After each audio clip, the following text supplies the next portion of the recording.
E çka është inteligjenca në radhë parë, shumë interesante ta themi. Aftësia e njeriut për të gjetur situata të reja mund definohet jetë një nga definicionet e mundshme të inteligjencës. Inteligjenca artificiale ka një ardhmëni shumë të madhe dhe se jeta e njeriut do të jetë tjetër. Ne një prej problemeve kemi problemin e ndotjes së energjisë, që është dy probleme fundamentale prej cilave varet tërë jeta e njeriut. Dhe natyrisht me inteligjencë artificiale pritet që këto probleme zgjidhen. Por, sidomos ky kolegu im, miku im George, ai ka një pesimizëm shumë të madh se këto makina do të zhvillohen aq shpejt sa që do ta tejkalojnë inteligjencën natyrore përkatësisht njerëzimit. Dhe si të tilla mund të rrezikojnë edhe jetën edhe ardhmërinë jetës njerëzve. Dhe gjithmonë mendojshim ne IQ, pra sa është koeficienti i inteligjencës dhe a përcakton aftësitë e njeriu. Por del që shumë njerëz që kanë pas këtë IQ, pra koeficientin e inteligjencës shumë të lartë, nuk kanë arritur suksese. Përsi se pjesa emocionale ka qenë jo e përshtatshme. Dy profesionet do të vdesin me zhvillimin e inteligjencës artificiale. Kur?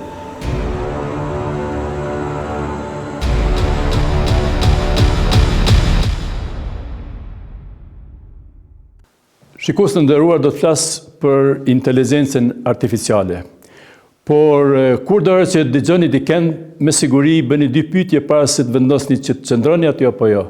Cila është kompetenca këtij ligjëruesi apo këtij që flet para nesh? A ka kompetencë për të folur për këtë? Dhe mu për këtë arsye po prezantohem, quhem Yahya Koka. Si i ri kam studiuar në Prishtinë, atë bëhet fatkeqësisht Universiteti i Beogradit, dhe kam punuar një eksperiment shumë interesant për strukturën e materjes me rreze X. Pastaj kam shkuar në Zagreb, edhe për 3 vjet kam punuar magjistraturën atje, por ajo ka qenë për një spektroskopi tjetër, për strukturë të materjes, por një spektroskopi e cila bazohej në tufën laserike. Dhe natyrisht u përmend holografia me që pat ardhur një farë George Stroke, atë botë prej Amerikës me origjinë kroate, dhe i tregova kurreshtjes që unë mësova kuptimet elementare të fotografisë, por më tha që është shumë interesante të shkosh në një laborator në Moskë. Dhe atje shkova, natyrisht ligjëratat e shkollimit s'po flas atje me që ishin nobelistat Basov dhe Prohorjev, me ligjëratat të tyre që do të thotë isha nxënës i tyre, por po flas që punova në holografinë e kristaleve.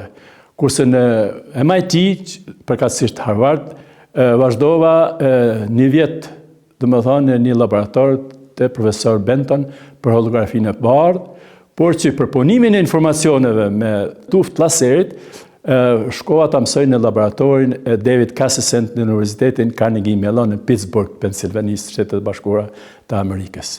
Dhe ja, këtu është ai momenti që du të flas për kompetencët time për inteligjencë artificiale, me që jo vetëm që ishte qendra para Harvardit, më mira në botë, Center for Excellence in Optical Data Processing, kështu quhej, por që aty punonte edhe George Hinton. E tashi, ky burr si vjet e ka marrë çmimin Nobel për inteligjencën artificiale.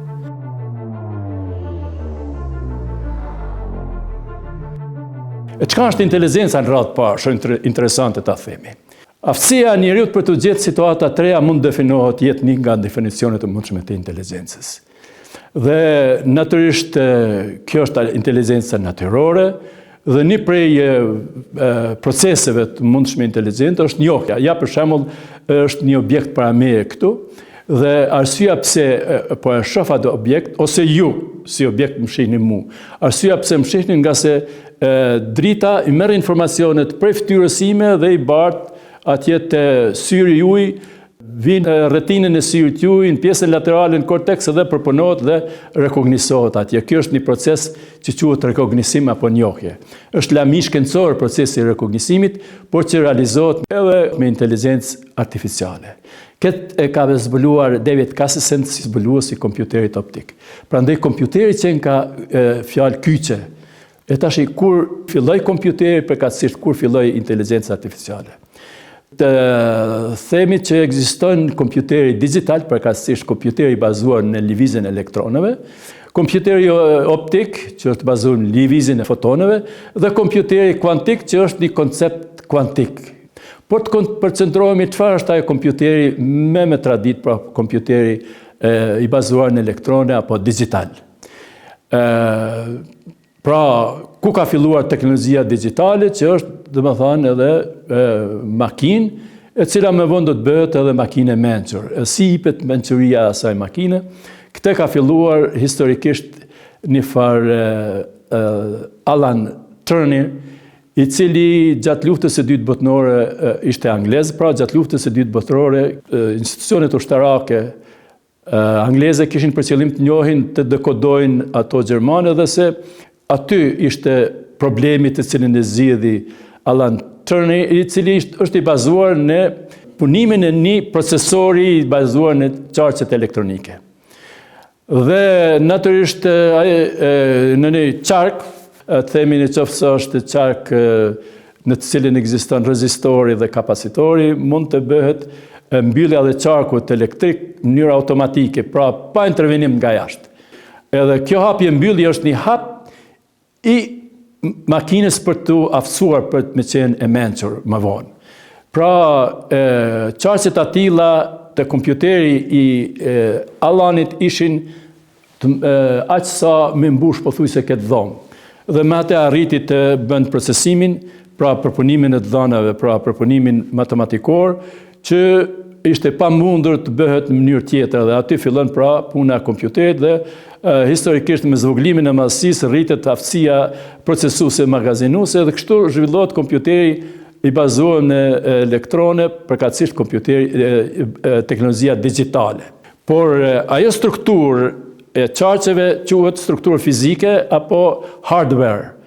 Por ajo on and off, pra mbyllje hapje qarkut që ne shënojmë me 0-1, pra se si organizohet ai rendja apo pattern 0-1 për fjala, ajo quhet enkodim. Për shembull, fjala dritë, për shembull, mund të enkodohet, themi 001, terë mund të enkodohet 00111. E kështu me radhë, pra se si organizohet ky farë organizimi këtyre 0-nishave, pra sistemit binar, është një lëmie e veçantë që quhet është shkencë kompjuteristike, pra është shkencë e përpunimit të informacioneve apo softverike.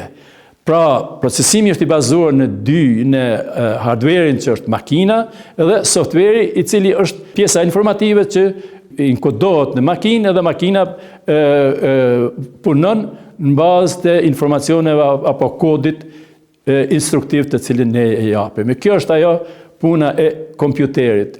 Mirë po ekzistojnë nivelet ndryshme, derisa arrit edhe niveli që pikërisht me anë të atyre struktura, me anë të atij softveri, makinat të jetë vetë mjaftueshme dhe të mendon edhe, por edhe të zgjidh probleme, dhe të bëhet edhe e mençur.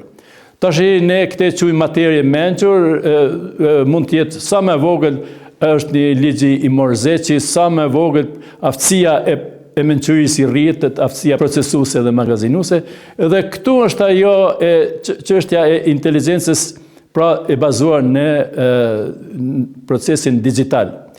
Mos harrojmë ne kishim problemin të cilin do ta zgjidhim, jo ato të Alan Turing, pra dekodimin e informacioneve të cilat aktivitetet ushtarake gjermane i lansojshin, por kemi për ta njohur një objekt përpara. Për ta njohur kryhet pra me anë të ashtu quajtur korrelacion apo korrelator. Edhe kjo vjen tani te pjesa optike, te kompjuteri optik, të cilën me 2 fjalë besoj që do ta kuptoni. Shikoni, informacionet që vijnë prej objektit, pra është rrafshi i objektit, përkatësisht i imazhit, atij objekti, ai vjen nëpërmes të një thjerëze, e cila bën difraksionin e bën fokusimin. Dhe për te fokusimit formohet, domethënë, imazhi i atij objekti. Në qoftë se në imazh të atij objekti vendosim një filtr, atëherë në output, pra në pjesën e jashtme të imazhit, pra në pjesën e jashtme ku fitohet imazhi, edhe njëherë po them objekti, thjerza, në të vërtetë vendosen 2 thjerza, njëna është pra fokusuar dhe pjesa tjetër është për të imazhuar. Pra kryhen 2 difraksione përkatësisht 2 procese Fourier thirrën. Pra me anë të këtyre 2 proceseve Fourier, objekti, informacionet optike të objektit fokusohen, ajo që procesi Fourier i parë, kurse prej fokusimit vjen thjerza e dytë që bën imazhimin në anën e pasme.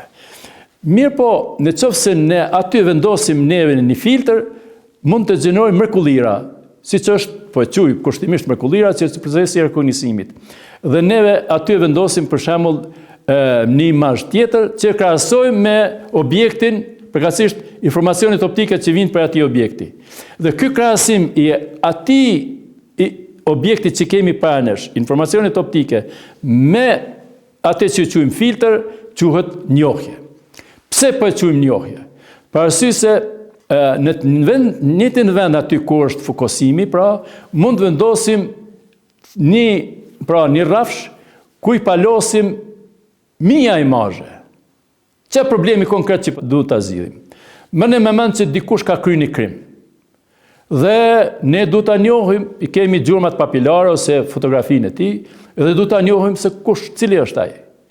Por ne nuk e dim. Por çfarë bëjmë neve? I marrim njerëz të cilët janë kandidat me qenë kriminala, i vendosim përpara. Por në filtr i vendosim imazhet e 3 milion njerëzve ose sa i ka ai shtet. Dhe procesimi optik, pra rekognisimi bëhet me një shpejtësi marramense. Edhe ajo shpejtësi është 10 fuqinë e minus 8 sekonda. Kjo është kompjuteri optik. Pra hardware-i optik që kanë vetëm 2 thjerza. Merrem me mend. Përderisa hardware-i ku është i bazuar në qarkullimin e elektroneve i Alan Turner ishte sa krejt kjo dhomë, përkatësisht ju dini që procesorët që kemi në kompjuter është shumë kompleks, ndonë si janë miniatur real, por në optik, kompjuteri qenë ka shumë i thjesht kompjuteri optik, i përbër për 2 thjerzave dhe për rekognisim e vendosim një filtr, pra që në cilin janë të inkoduar shumë, të vendosur shumë imazhe. Kjo tash mund të thuni, hey, ngadal, prit, në qoftë se ne bëjmë një fotografi e vendosim aty, qoftë se dhe si transparencë negative, pra si ku dëpërtohet drita, aty vendosim vetëm një fotografi. Që se vendoset e një fotografi, sfitojmë kur gja, pra ndaj në kuptimin e fotografisë, ai së përpunim t'jep zerra. Mirë po është një lami tjetër në cilin unë kam doktoruar dhe është lami shumë interesante, quhet holografi. Ku në njëjtin vend do ta shihni siç e shihni nga ky demonstrim, në njëjtin vend mund të vendosim qindra, mija fotografi. Përkatësisht me antën e hologramit, vetëm 1 centimetër kub kristal mund të vendosim të një bibliotekë. Kjo është një aftësi e atashme magazinuese optike. Pra, në kuptimin e procesimit, magazinimi është shumë i rëndësishëm. Pra, aftësia magazinuese në mënyrë optike në një kristal me anë të holografisë pas ka mundësi kolosale. Por, me qenë se vendosim atë në filtr, pra në fokus, atëherë imazhi që vjen para thjerëzës, që do të kalon tashi ai fotografia, përkatësisht informacionet e atij objekti, informacionet e atij objekti kalon nëpër thjerëzë dhe duke kaluar në filtr e rekognisojnë atë kriminalin që gjendet, pra imazhi i atij që gjendet mesin e 2-3 milionëve atje. Dhe më njëherë paraqit bëhet rekognisimi. Prandaj ky proces i tillë është proces i mençur, përkatësisht proces inteligjent. Dhe kjo mënyrë e këtij korrelacioni mund kryhet në 2 forma, në mënyrë deterministike, që është e bazuar vetëm me një objekt, përkatësisht i rekognisohet një objekt, të cilin veç e kemi, apo në mënyrë statistikore. E kjo mënyra statistikore është e bazuar në të ashtu quajtur neural network apo procesimin neural, që faktikisht është inteligjencë artificiale.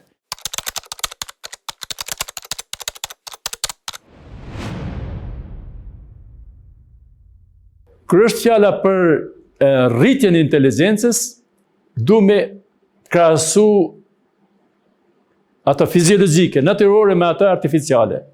Mas pari fiziologjike, me qenë se ajo është trunore.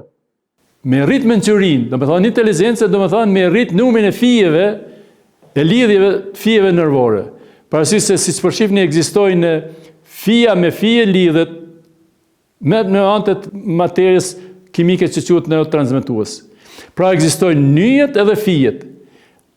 Rritja e inteligencës apo mençurisë do të thotë rritja e lidhjeve këtyre fijeve. Pra rritja e fibrave të këtil, numrit e fibrave të këtil është rritja e mençurisë së inteligencës. Kjo ndodh sidomos deri në moshën 17 vjeçare. Pra shpejtësia, dinamika është më e larta. Mu për këtë arsye edhe aftësia e ngritjes së mençurisë, përkatësisht inteligencës, në këtë moshë është më e larta. Dhe pastaj zvoglohet kurse në moshën e vonë, pra në moshën e të themi në moshën time, ajo duhet të zbjet ose të thahet në tërësi, pra të bjen numri i fijeve që lidhen përkatësisht e mençurisë, aftësisë procesuese. Për ta mbajtur atë duhet të ushtron njeriu. Duhet të ushtron në mënyrë mentale, këtë e bëj meditim për shembull unë ose shumë kush, dhe me aktivitet intelektual, pra me veprim, e gjeneron të ashtu quajtur muskujt trunor. Sikurse muskujt që rriten duke ngrit pesha ose veprime fizike, po ashtu me ushtrime intelektuale, pra rritet mundësia e lidhjes së fijeve përtej moshës 17 vjeçare apo deri në vdekje. Po njëta gjë ndodh edhe te inteligjenca artificiale. Mu pra aty ekzistojnë nodes, pra nyjet, pastaj ekzistojnë weight, pesha statistikore që faktikisht përfaqëson lidhjen e atyre fijeve.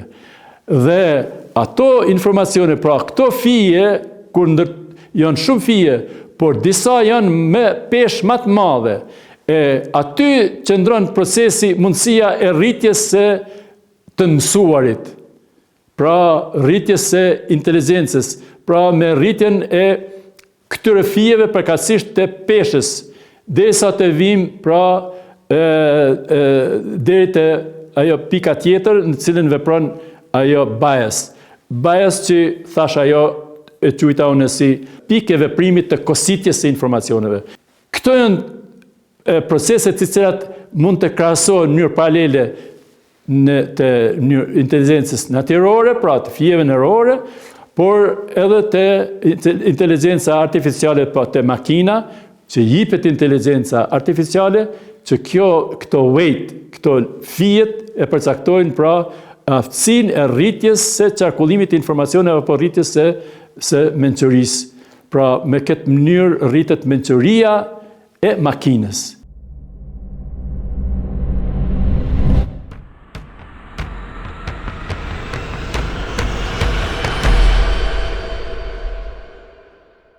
Çfarë tham neve? E dham definicionin e inteligjencës natyrale, e tham që është aftësi e gjeturisë së njeriut në situata të reja. Dhe në qoftë se shihni një fotografi atje, e shihni që truri i njeriut është i përbërë prej miliona, biliona fijeve nervore, qelizave nervore, që quhen neurone, dhe e kam të nevojshme t'ja shpjegoj që një neuron është pjesë e atij kompjuteri natyror apo procesori apo funksionin të cilin e kryen truri. Dhe për këtë arsye duhet të përqendrohem vetëm në atë funksion të një qelize të vetme. Dhe ajo qelizë e ka fillimin e fundin, kokën dhe bishtin. Kjo koka janë disa fije, edhe te bishti janë disa fije. Quhen dendrit edhe neurit. Ekziston teori se cilët që shpjegon se si përcjellet informacioni nëpërmes asaj qelize, që ka kokën, e ka aksonin, pra trupin e gjatë, dhe pastaj ka bishtin ku përfundon në fije po ashtu. Mirë po, qeliza me qelizen nuk lidhet mirë fizike, ato fije nuk lidhen njëna me tjetrën, por janë të zhytura në një materie që quhet neurotransmetues. Dhe ajo materie është materie kimike, quhet neurotransmetues për arsye se informacionet përcjellen prej një fije nervore, prej një qelize, prej një neuroni, pra prej një fije nervore në fijen tjetër. Në qoftë se më pyetni se kur regjistrohet memoria, ju e marrni mend prej kur keni qenë fëmijë e keni informacionet në kujtesën e juaj. Pikërisht në këtë kimi. Prandaj kjo kimi e cila transmeton, që quhet neurotransmetues, është shumë relevante. Dhe vim të kuptimi i vetdijes njeriut. Në qëse më pyetni çka është ajo, nuk e di përgjigjem çka është vetdia, por fatkeqësisht nuk e din kurkush deri më sot. Nëse aludoni që një neurolog apo ata që mirën me hulumtimin e shkencës trunore, pra shëndetit mendor, nuk do të jenë gjendje ta sqarojnë dot. Por ata të cilët me anë të aparatit matematikor, inteligencës neurale, artificiale, qarkullimit, procesimit të informacioneve, që faktikisht janë inxhinier, mund të jenë edhe mjek. Është mirë që i njëjti njeri të ketë të dyjat, por zakonisht bëhet me punë teamwork, do të thonë një bashkëpunim interdisciplinar, që analizojnë procesimin e informacioneve dhe përgjegjjen e vetdijes, pra si funksionon në mënyrë deterministike truri, apo procesimi i informacioneve do të japin përgjigjen ata të cilët janë ekspert për lëmin inxhinierike që quhet neural network, procesimi neural. Pra kjo rrjet që faktikisht realizohet me anë të qarqeve elektrike, përkatësisht, nëse flasim për kompjuterin optik, me anë të atyre dy thjerëzave, por që në mes tani futen në një filtr i cili bën procesimin mirë statistikore.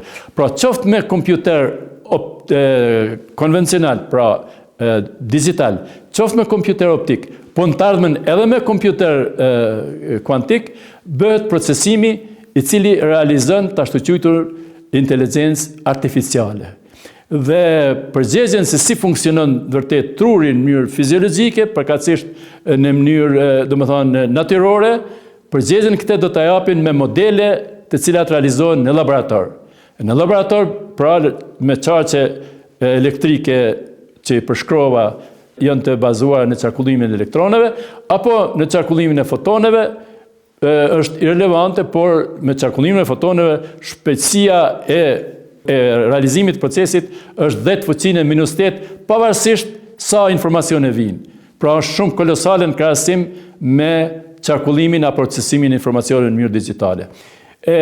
Si realizohet ajo, po ashtu është një lëmi e veçantë, e cila themi baba e asaj lëmie në kuptimin edhe matematikor dhe kështu, për cilën e ka marrë çmimin Nobel, është George Hinton. Pra miku im me cilin vjetet e 80-ta kam qenë mik i tij, kemi bashkëpunuar në projekte të përbashkëta. Pra George Hinton është sqaron që proponimi statistikor i informacioneve në aty në filtrimin, pra objektit që vjen, kur të realizohet kur kalon nëpërmes të një thjerëze vjen te ai far filtri, ai far filtri tash është shumë stresor. Unë e thash se hologrami mundet me qenë shumë stresor. Edhe kur flas për shumë stresor, edhe në kuptimin digital, edhe ashtu quhet shumë stresor. Pjesa ballore quhet inputi apo hyrja. Kurse shtresa tjera quhen shtresa të mshehura, hidden layers. Dhe në fund quhet outputi. E tash, si realizohet ajo, ekziston teori e thjeshtë, por që njerëz të ndryshëm mirën me lëmi të caktuara, janë disa koncepte që quhen me fjala nyje, nodes, pastaj është weight, pesha statistikore, pra në mes të dy nyjeve, aty ku vijnë informacione vjen prej një nyje, themi edhe nyja tjetër, edhe ato janë lidhura me shtresën e dytë, që flasim për hidden layers, nivelet e mshehura që ashtu thirrën, dhe se kur të kalon lidhet e këtilla quhen weight, dhe se ka miliona lidhe të tilla, mirë po disa janë më të preferuara, edhe ato janë, domethënë, numra të caktuar që rrisin preferencen, përkatësisht rrisin se cila do të ndodhë, probabiliteti më i madh se cila do të ndodhë. Po flasim për gjëra statistikore, prandaj po përmendi fjalën probabilitet. Dhe natyrisht është edhe një diçka tjetër që quhet bias, preferencë, bias, është koncept politik fatkeqësisht apo fatmirësisht, që po ashtu e përcakton se a do të çarkullon signali të shtresa vijuse apo jo. Dhe natyrisht në qoftë se sa rrihet niveli i caktuar mençurisë, ky signal rikthehet dhe pastaj rritet e kështu pra me anë të këtij rikthimi që në gjuhën kompjuteristike quhet iteracion. Pra në formë të një lupe të mbyllur arrihet deri te niveli i caktuar e cila përcaktohet me këtë farë bias apo me këtë farë prerje apo kositje informative. Dhe se cili prej informacioneve duhet të vazhdojnë më tutje dhe të procesohet dhe të arrin niveli i caktuar i mençurisë. Dhe tash i vim deri te fundi që nëse veç ajo makinë po bëhet e mençur, atë mençuri ka mundësi ta ndaj sharing me makina tjera dhe se këto makinat mençura, pra kjo inteligencë tashi artificiale, që është faktikisht në makina, dhe kjo makinë tashi sa është e dobishme, cila është ardhmëria e kësaj, se ne po flasim e kaluar, si është situata momentale, e cila ka eksplodu. Dhe përderisa flasim, ka aq zhvillime sa që situata e zbulimeve teknologjike të inteligjencës artificiale para kësaj bisede, mas kësaj bisede, në botë ndron. Pra me shpejtësi marramense. Mu për këtë arsye, kombet që dëshirojnë që jenë të përparuar, duhet patjetër të futen në teknologjinë ekzistuese.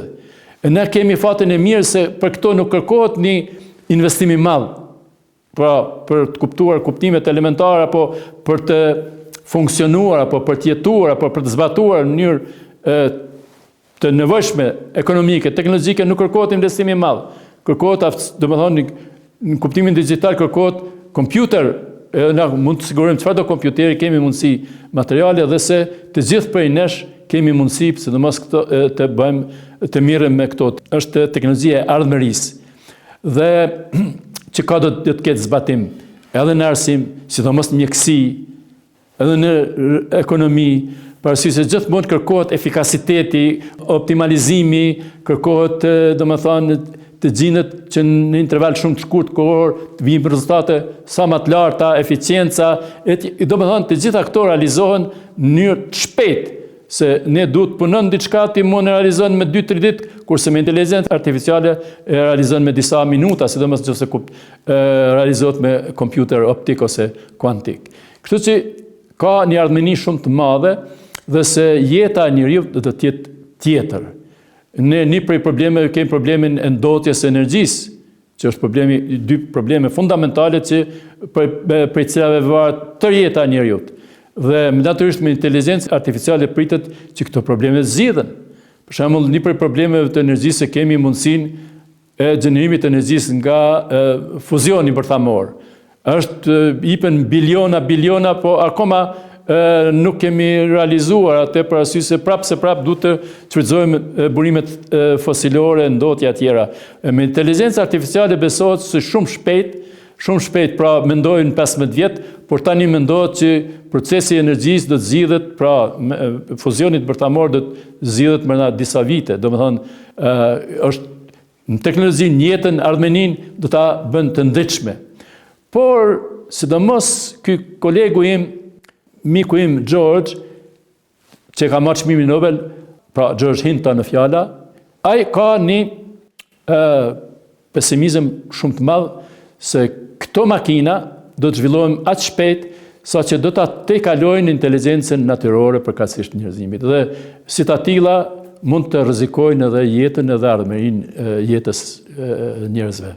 Mu për këtë arsye thotë që ne duhet mendojmë paralelisht.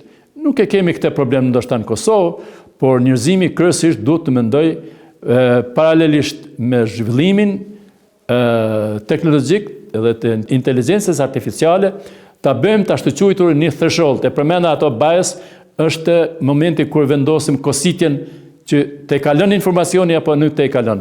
Dhe duhet të mendojmë që të trajnohet se procesi i neural network apo inteligencës artificiale, fjalë kyç është trajnimi. Domethënë duhet trajnohet në atë mënyrë që të ekziston një nivel i thresholding, e kositjes, që informacionet vetë ta kontrollon vetveten, që mos të gjeneron gjëra të rrezikshme për jetën apo njerëzimin. Parasysh se këto i pas kanë gjitha atributet e njeriu të gjallë. Pra ka inteligjencën, ka vetë ekzistencën, natyrisht ato vetë ndërtimin e tjera, pra është ardhmëri që mund të konsiderohet ndoshta edhe, siç thot profesor George Hinton, mund të jetë edhe rrezikshme, frikshme. Por nuk mendoj që është frikshme, parasysh se megjithatë inteligjenca artificiale është bazuar në disa fenomene. Unë e shoh si me kulturën time kozmologjike, janë të bazuara me disa fenomene të cilat janë të rregulluara në qenien njerëzore në mënyrë më specifike që do të jetë në gjendje të vendos atë farë kositje informative apo një thresholding ku nuk do të përtoj në mënyrë të pakontrolluar, që ato të veprojnë, të shumëzohen edhe të veprojnë në mënyrë të frikshme, siç profesor Hinton paraqet apo indikon.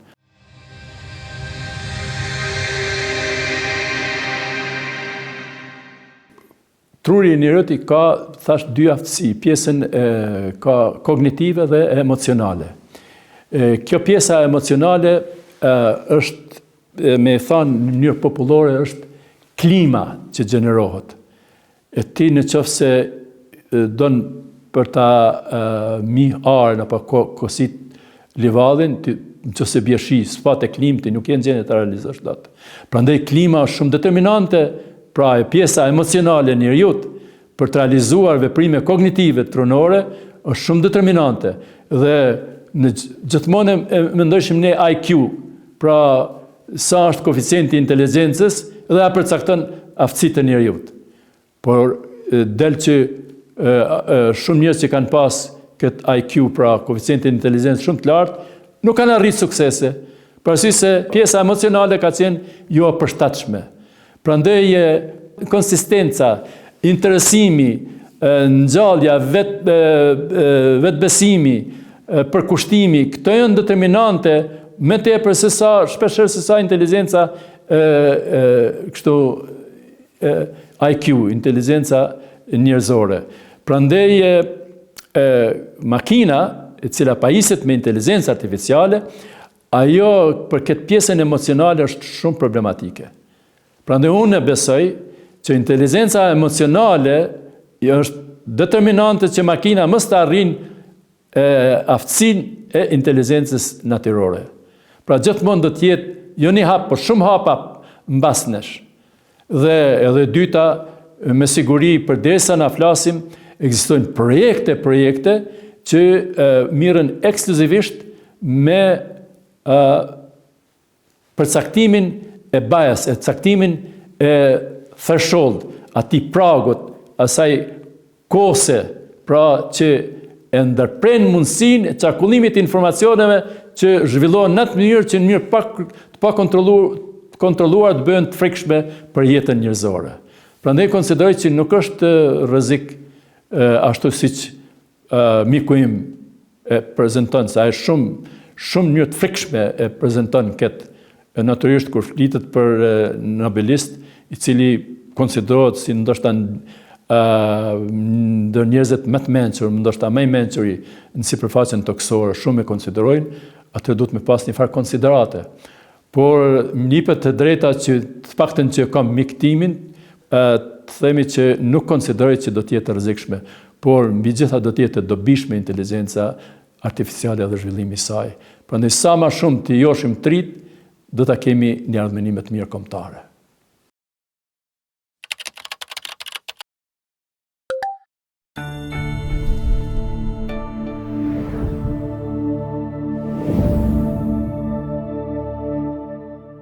është të vërtet që shumë profesione do të vdesin. Kjo është e pamohueshme. Për shembull, kur bëhet identifikimi, themi, i një smundje, që ti shikoj, duhet ta lexosh. Unë gjithmonë kam pas kurreshtje me gjeneru një makinë e cila gjeneron, edhe kam pas arrit, me thonë, me pattern recognition, me gjeneru, me pa se shiko, çka është fjala është kancerin. Ti e sheh aty një imazhim, ose me imazhim pozitronik, ose me rezonancë magnetike, ose me CT, e sheh një farë ashtu strukturë dhe ti e konkludon që ato dhe struktura në qelizave ti jep diagnozën. Por mi shpall njërën për kancer ose për tumor duhet shumë dimenzionet analizohen. E inteligenca artificiale në mënyrë simultane analizon gjitha dimenzionet. Prandaj diagnozën që jep ajo ka probabilitet shumë të madh të jetë saktë. Do të thonë probabiliteti është numerikisht jashtëzakonisht i madh krahasim me ato që jep njeriu, eksperti, sa do të ketë përgatitje të lartë profesionale. Po që tash, për shembull, kur flasim një prej tyre ChatGPT, ajo është puna thjesht. Aty janë mirën informacionet në oqeanin informativ të internetit, mirën ato informacione edhe natyrisht në nivel me weight, me qatë peshën statistikore, nxirren ato relevante edhe konkludohet cilat ato informacione rekonstruktohet edhe del outputi. Prandaj nuk është diçka shumë e madhe me ChatGPT, po e përshini sa është e vlefshme. Domethënë zbulimi i ChatGPT, domethënë si zbatim inteligencë artificiale, të gjithë njerëzit po përdoren. Për shembull, ti merret një detyrë matematikore që ju duhet, ti më një herë jep, ai ta jep rezultatin, më një herë. Ose ti kërkon me ndërtuar një asaj, jepja një skicë të objektit që dush me punu arkitektin ndoshta 3-4 net, ti jepja ta jep për 2-3 minuta. Domethënë këto lëmi profesionale do të vdesin. Ndoshta e tash nuk ja përparësi këtij mikit Trumpit, Musk, nuk jap shumë përparësi, por megjithatë është fizikan, edhe është njëri i mençur se ka arrit pasuri të bëhet më i pasur në botë. Ai thotë 2 profesione do të vdesin me zhvillimin e inteligjencës artificiale. Kur? Një është fizikanit, e 2 është i programerit. Elon Musk thotë për fizikan dhe për programer nuk përkundërzi rritet kërkesa.